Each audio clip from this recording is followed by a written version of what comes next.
I was once making some peppermint tea in my luxury mansion in the British Isles. When I burnt my hand quite badly on the stove, it was a gruesome sight, skin peeling off the bone and bubbles on what was left. The ambulance driver said, "If you were a phoenix, your hand would be as good as new." I sued him and he lost his job. But you know what? He was right. From disaster and doom, the phoenix rises, and that's the story of how I have a bionic hand.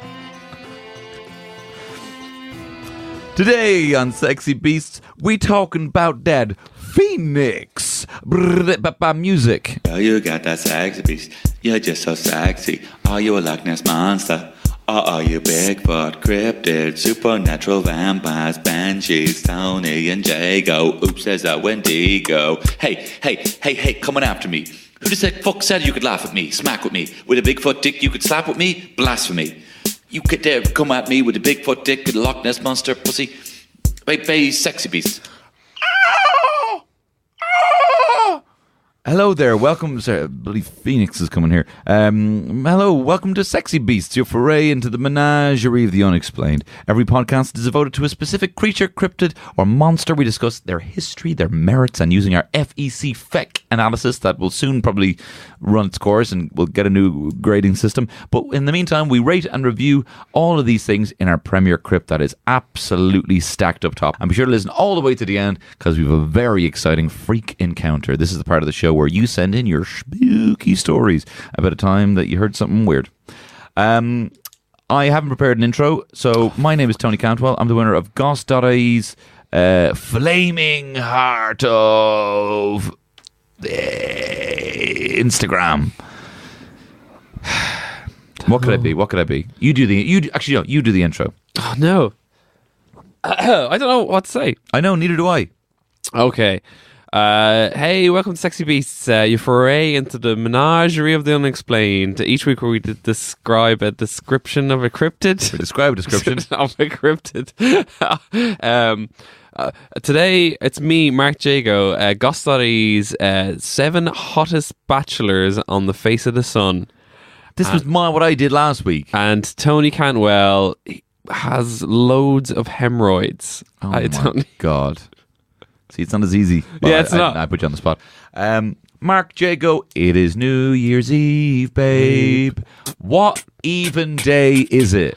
We're now at that part of Christmas where it's like, is it a Tuesday? Is it a Wednesday? Yeah. All I know is I'm going to the fridge and I'm having a can. Yeah, exactly. It's like, oh, what we do? I'm so bored. I'll have a can. What do you think of New Year's Eve? It's hit and miss every single time I listen to it. When has it ever hit? You had a party one year. That was good. Yeah, it tends to happen in my house. It's literally like I just want to stay at my PJs and drink, so I invite everyone around to my house. Sure. Last year I was dying sick, so I treated myself to a lovely €60 bottle of whiskey. Sat in my bed and made some hot whiskies with a kettle beside me. With a cowl? A kettle. Right. So I brought the kettle in from the kitchen, put it beside my bed. Yeah, I was fucked. Yeah, you were fucked. You were pretty fucked. It was a bad time. And did some people, because you were meant to have people over, didn't some people come over anyway? Yeah, so our friends came over and were like, let's go out. And I was like wrapped up in a blanket in my bed drinking whiskeys.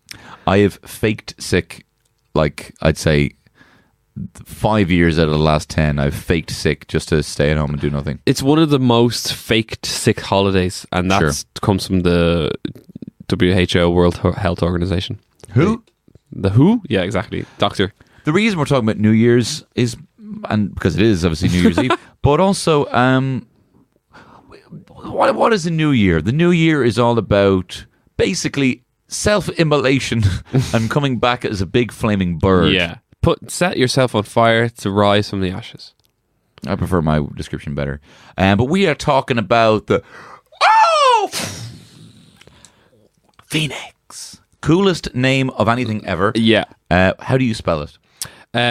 This is the most incorrect spelling that I've done in my life. Every time I try and spell it, it goes wrong, and even autocorrects me, even if I spell it right. So I have it Phoenix. That's what I would say. Yeah.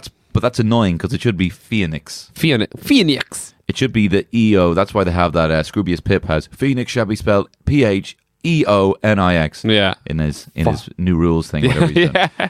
That's really actually forgot completely about that song. I love Scroobius Pip. It's actually really good. He's good. But I think, they should change it. And you know what? Hey, Australia. Why don't you put your capital city in fucking Sydney? And hey, America. New York's your capital, you idiots. Oh, yeah. Is this your new rules for the new year? New rules for the new year. Phoenix is spelled that way. That's Scroobius Pip's one. And fucking Canberra. Shut up. Canberra. What is your New Year's resolution as we play footsie? I want to take on something rather than lose a habit. Because, and I haven't fully thought out what it is yet. I want to learn how to drive. And I'm putting this here now. I am going to run the Dublin Marathon 2019. Whoa! Yeah, big news, big news. If I don't, then you can all unsubscribe. What date is that? It's October next year, some stage. Okay. Can you do a marathon sooner than that? Well, I want to do the Dublin one. I want to train for it. Because I'm a pretty decent runner. Yeah. You've got your big rubber sole and your laces. You're a pretty decent runner. Yeah, I'm very cushioned. People don't see. You've never been to the live show. Jago's a shoe. Yeah, I'm actually a puppet that Tony puts his hand in and uses to talk. I do, and then I put it close to my face, and he's always trying to. Hey, no tongue. Oh yeah, it's like I'm very soulful. What's a phoenix? Are we at the party already? Yeah. Okay. Hang on. Hit me. So I walk up and I'm like, "Oh, hey, how are you?" Doing an Egyptian accent there, Tony. The pharaohs. You must not read from the book of Amun-Ra. Okay, and I said, "Oh well, it's the largest bird ever recorded with wreathed in blazing hot flames with blue sapphire eyes. It lives in a. Why are you saying this to me? It lives in a constant cycle of death and rebirth." Where it will self-immolate Sure. and come back alive, renewed with vigor. What do you say to this? Walk like an Egyptian. I would say, sounds like you've been. Sounds great. Sounds great. I'm really interested. Phoenixes are. I'm not going to spoil my cool points, but fucking, I love phoenixes. It's always used as a class or representation of something cool. You know, it's always like, what you call your dog? Phoenix. Unreal. Yeah. What you call your cool car? Phoenix. Phoenix. Yeah. What did you paint on the front of your Firebird? The Phoenix, which is a Firebird. Is the car? It's the car. So basically, the Phoenix is a bird that dies, comes back alive. Sure. It's originally from ancient Egypt. Yeah. But it was called something different. It was called Bennu, which was you fucking Bennu! Yikes! Why? Can you say that? Why not? Okay. What's a Bennu? I don't know, but how are you? What do you mean? I don't know.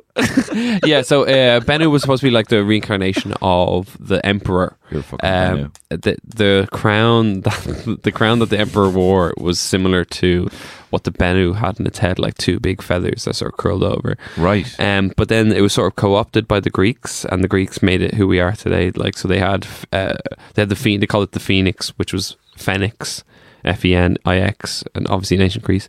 And then like they had a city called Phoenicia. Which was known for its production of dye, which was this purplish reddish dye. Ooh. Which is where the sort of purplish red is wreathed in flames. But I love when there's sort of crossovers between different cultures. It's this thing has dragon thing vibe all over it. Yeah. It's so many places know about this thing. So Russia, Firebird, ancient Firebird. Oh. A Hindu, a thing called the Garuda, which is an ancient Firebird as well. Garudos. Garudos. Well, maybe that's where that comes Maybe. from. Maybe. Chinese, Fen Huang.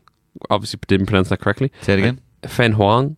I don't want to offend anyone by the pronunciation of Fan Juan. And Japanese, you'll love this. Ho-ho. Ho-oh.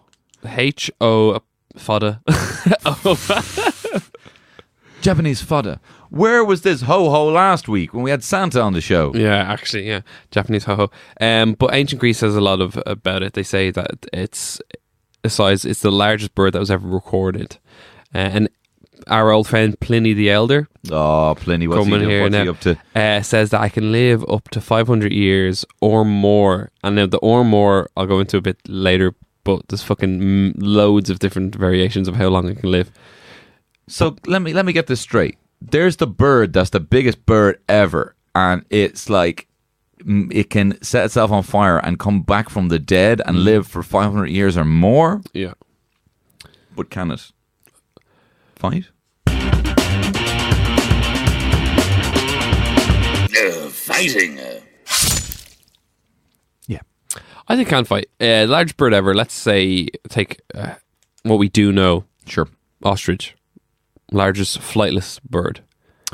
Okay, but what about an albatross? An albatross can... I took that into consideration, but I think the ostrich is classer. Ostrich is a fucking... Ostrich... No. Ostrich Okay. looks like someone's... Like, ostrich looks like someone who's at the airport with a load of their mates, a load of girls, and the one who's standing there is like the one who like...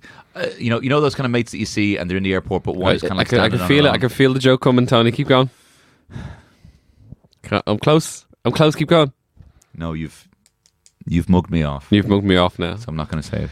So, luckily I've done both the ostrich and the albatross in this. What did you do to them?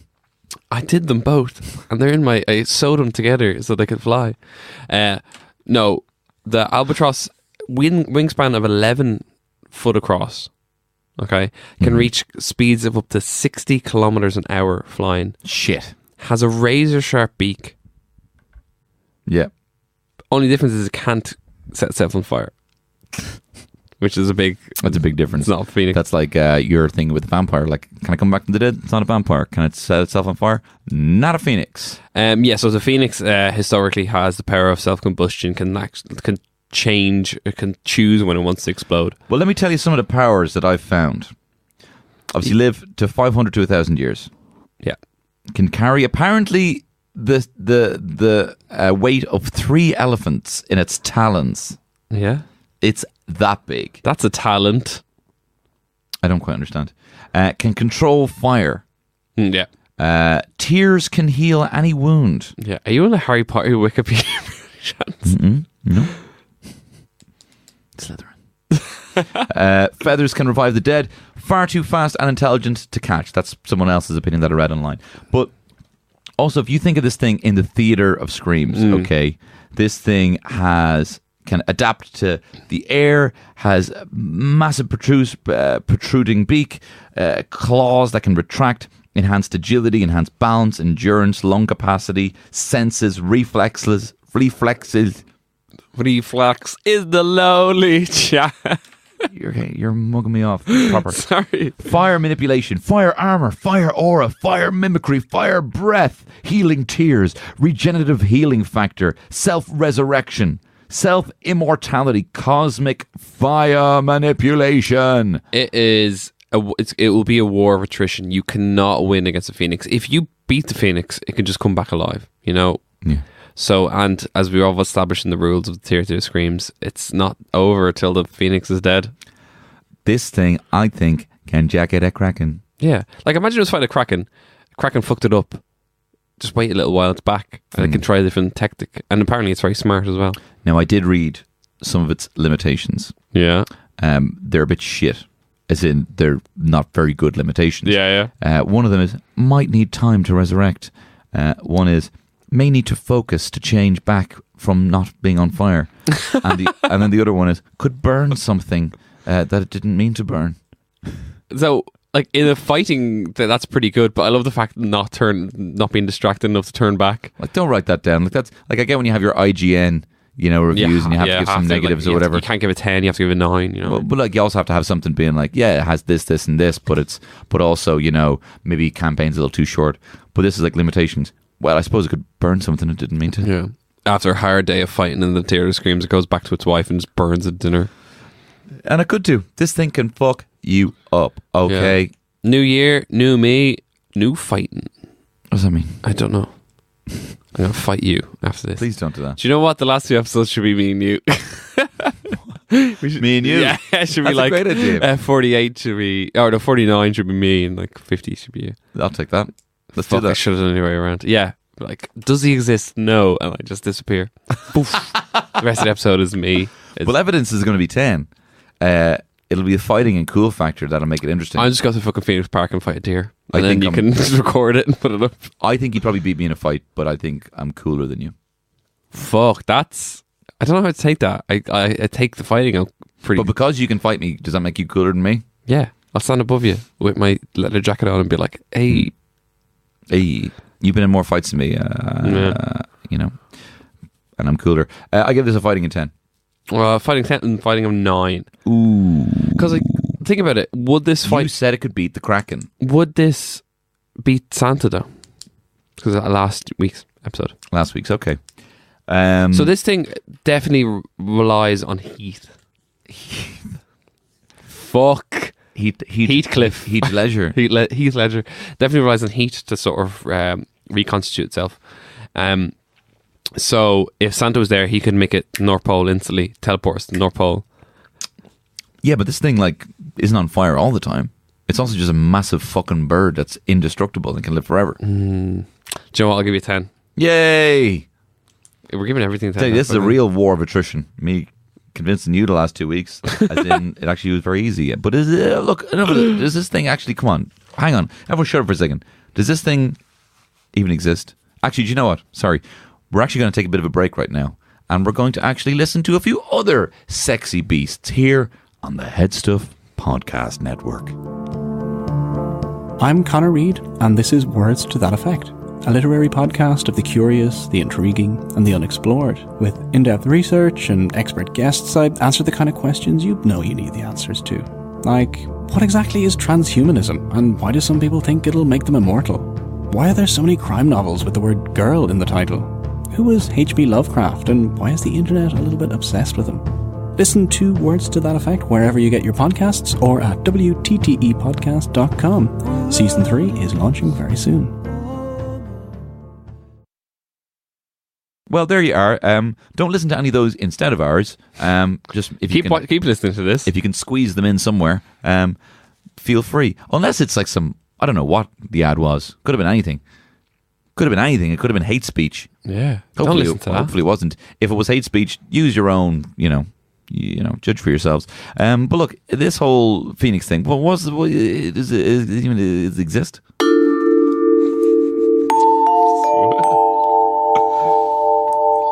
what is the evidence, sir?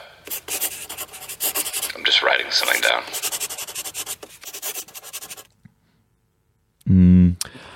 Now, I have an explanation why we haven't seen it. Sure. So apparently, an ancient philosopher has written a long, detailed description about the phoenix, okay? And at the end, he signs off, only one phoenix can exist at any one time. There cannot be multiple phoenixes. Phoeni? Cacti. Yeah, cacti. Yeah, phoeni. No, two phoenixes, a cacti. Or is it like a sheep phoenix?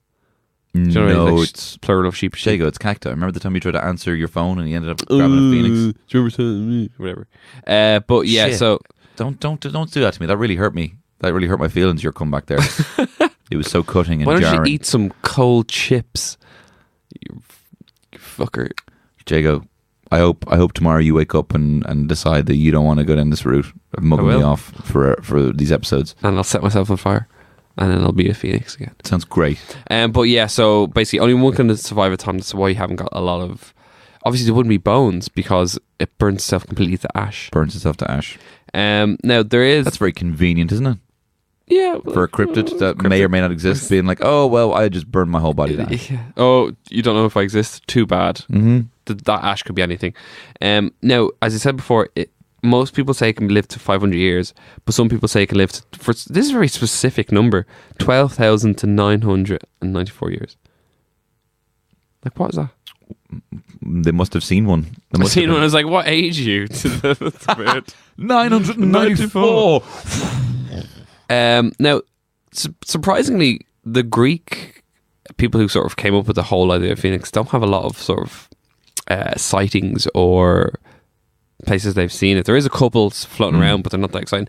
In China, there's loads because apparently the phoenix is a representation of the empress, The Feng Wang. So there's lots of stories from local villagers of a phoenix coming down and saving their children from snakes that were getting attacked. So the Feng Wang came down, picked them up, and as they flew away, another flower. I don't know, power we were talking about in fighting. With a flap of its wing, gold dust falls out of it. Really? So they used to make the poor people rich by flapping their wings around them. This is just the biggest legend ever. Yeah. Another thing is in Japan, when an emperor was born, if a phoenix was spotted in the sky, he was going to be a very powerful and benevolent. Oh my God. I shouldn't drink before I come in here. Mom. You didn't need to say that. No, but saying like a benevolent ruler. So obviously, I think someone went sort of back and was like, "Oh, I definitely saw a phoenix back when this Japanese emperor was born." As I said, yeah, powerful, and it's generally accepted that a phoenix or a firebird, in Russia, is if someone achieves like a sainthood, they see a phoenix and they're like, "Okay, really? That's sort of I'm going to be a saint." I wonder if Sinterklaas managed to see a phoenix. I wonder if the Russian equivalent, Whoever it is. Comrade Snowboy. That is what they call Santa in Russia. And what's the name of this Chinese phoenix again? Feng Huang.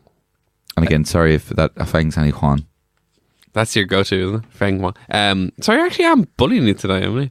No, not really. Okay, I was bullying you in the last episode.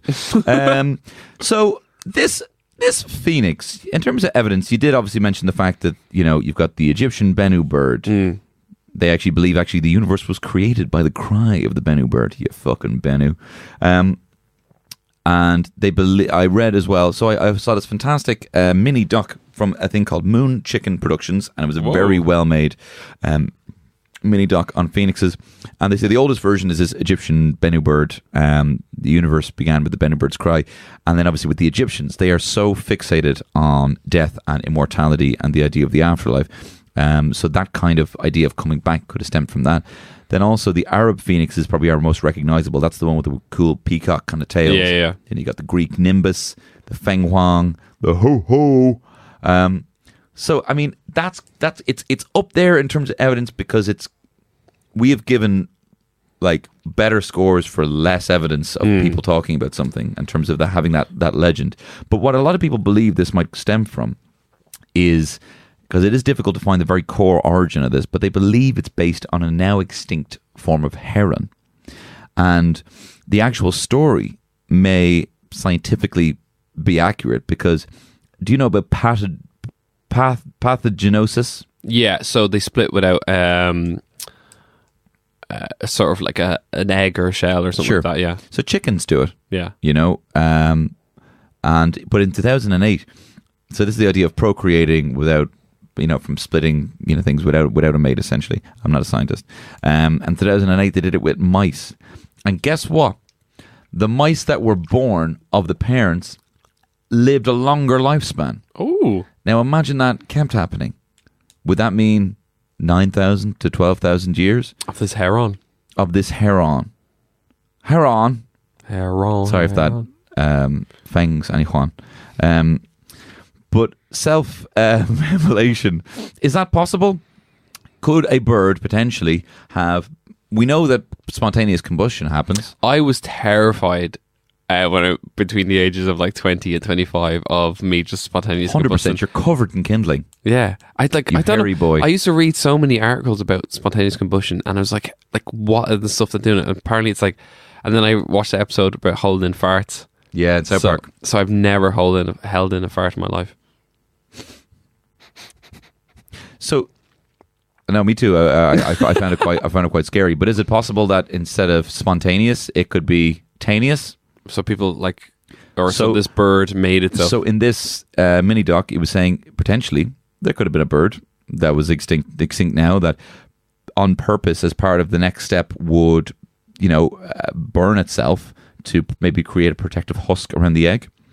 Or maybe does this egg itself require such extreme heat to be born that it immolates the mother?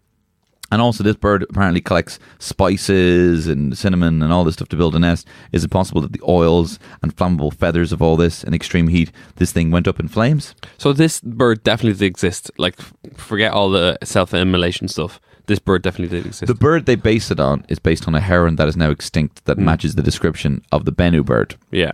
It doesn't exist anymore. And potentially it could have had the reach of all of these countries. It could have also procreated without a mate. Scientifically, it also could have burst into flames and then made a protective husk around an egg. It could have happened, is what I'm saying. See, that's a good spin on it.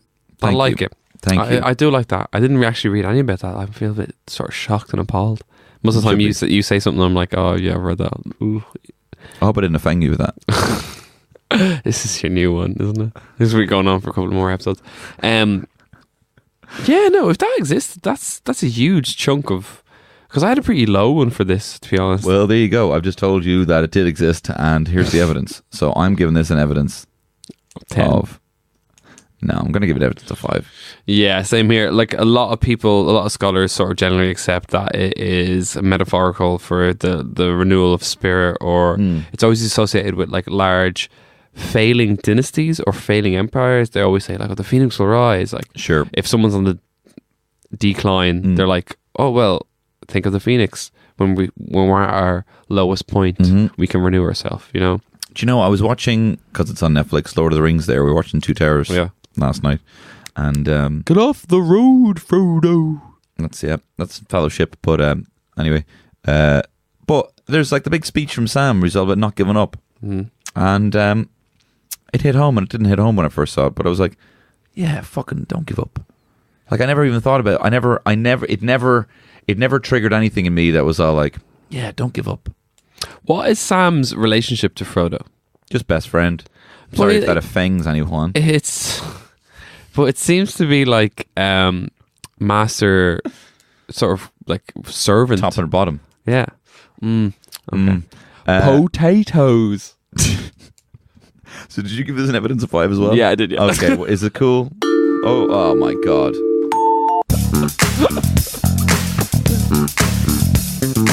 Cool, baby.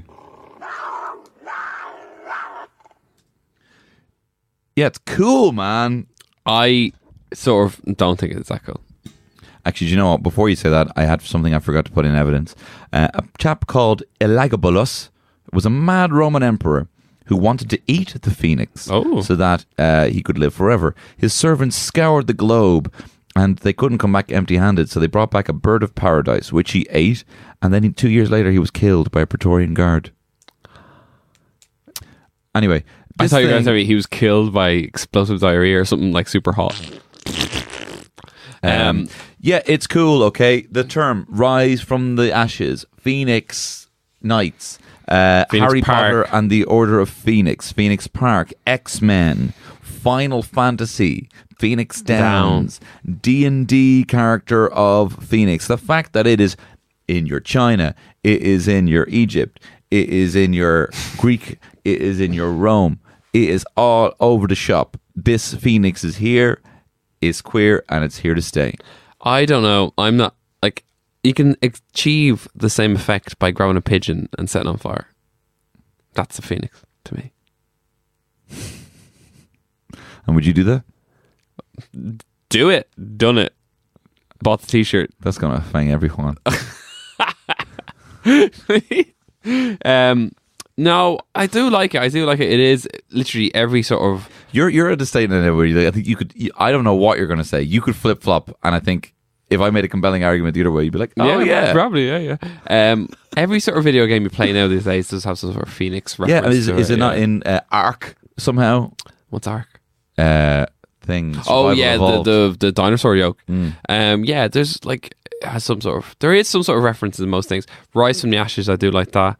Dark Knight Rises. Rising. Now, you can't claim that rising is the phoenixes. 100%. I say 90% of rising-related things are phoenix. I think it just comes from if you're on the ground and you get up. That's rising. No, so I have to have a bird on me if I get up to make it rising. Hopefully, yeah. Hopefully, or yeah. whoever, fella. I do like it. I'll give you that. I do like it. I do like the whole idea of it, that it gets old, it kills itself, comes back alive and stuff like that. Excuse me. But What don't you like about it? it's just a big bird. Fuck off. Big firebird. Yeah. That's incredible. You hated the Thunderbird, which was a big Thunderbird. Yeah, but this is a firebird. Oh, wait. Oh, so we're going into elements now. Oh, so Who do you think would win, thunder or fire? I think the phoenix would win everything. Against the Thunderbird. Yeah, because a thunderbird can die. That's true, actually, yeah. I'll agree with that. Thank you. No, I don't think it's too cool. I don't know, it just doesn't inspire me. Why? I'm very surprised to hear you say this. I thought you'd be mad. I know being into phoenixes and having phoenix tattoos might be a bit more basic than your Krampus tattoo. Wow. I'm sorry if that offends you. But I think phoenixes are cool.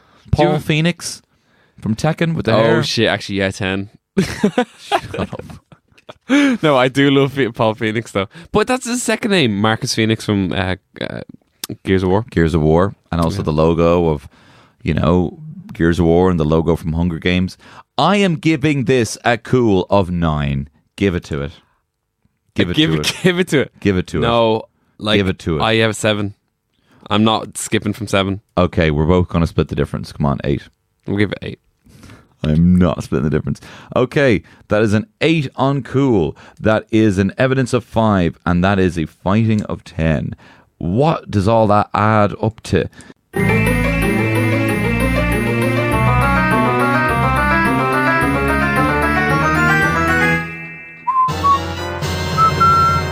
Well, what do you know? 23 again. So Santa, So Santa is also, they're in both joint 7th place. Isn't that crazy? yeah, imagine Santa on a phoenix. Back to back, ass to ass, ass to ass, ass to ass is the two of those. Wow, what a good. What are you laughing at? Ass to ass. Like, what the fuck? Yeah, what a good 2 weeks we've been having. What a good 2 weeks we've been having, Tony. We say that I know we might seem, why are these guys fixated on we record them back to back, right? Oh no, ass to ass. Ass to ass. Right, now let's have a cheeky little.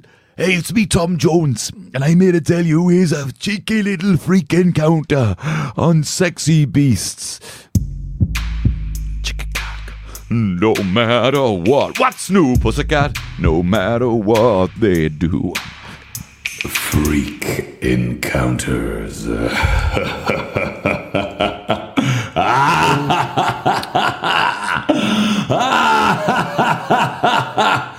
Oh, brilliant.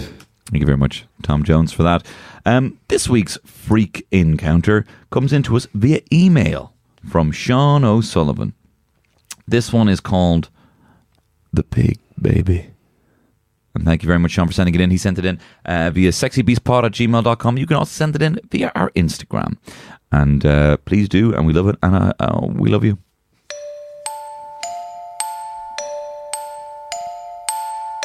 Here we go.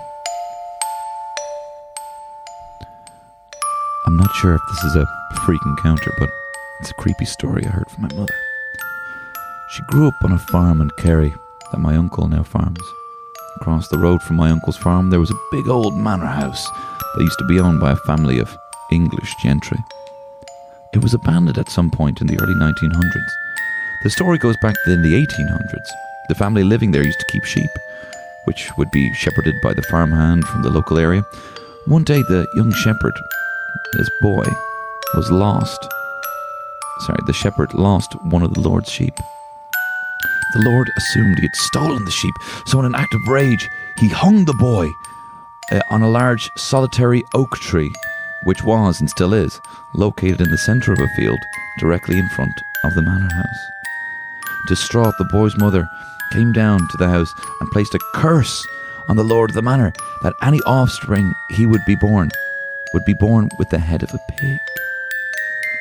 The lady of the manor, who was pregnant at the time, eventually gave birth to a boy, and lo and behold, the child was born with a pig's head.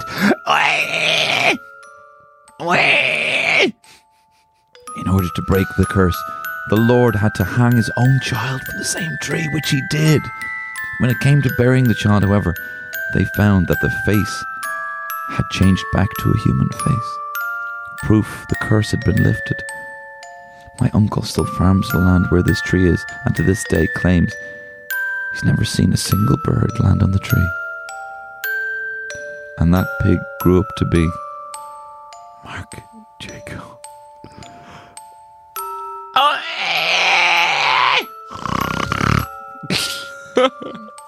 That face. That's spooky. Sean, thanks so much for sending that in. Thank you very much. Send your spooky stories into our Instagram, our Facebook, or our email.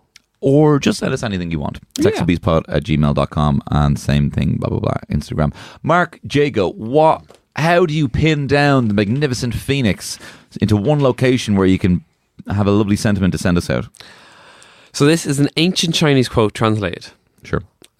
One does not run to reach success, but also one does not move when they find it.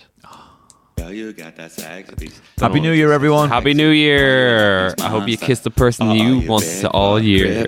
Supernatural vampires, banshees, Tony and Jago. Oops, there's that Wendigo. Hey, coming after me. Who the fuck said you could laugh at me, smack with me? With a Bigfoot dick you could slap with me? Blasphemy. You could dare come at me with a Bigfoot dick and a Loch Ness Monster pussy. Bay sexy beast. This has been you got that. Phoenix. This has been a production of the HeadStuff Podcast Network.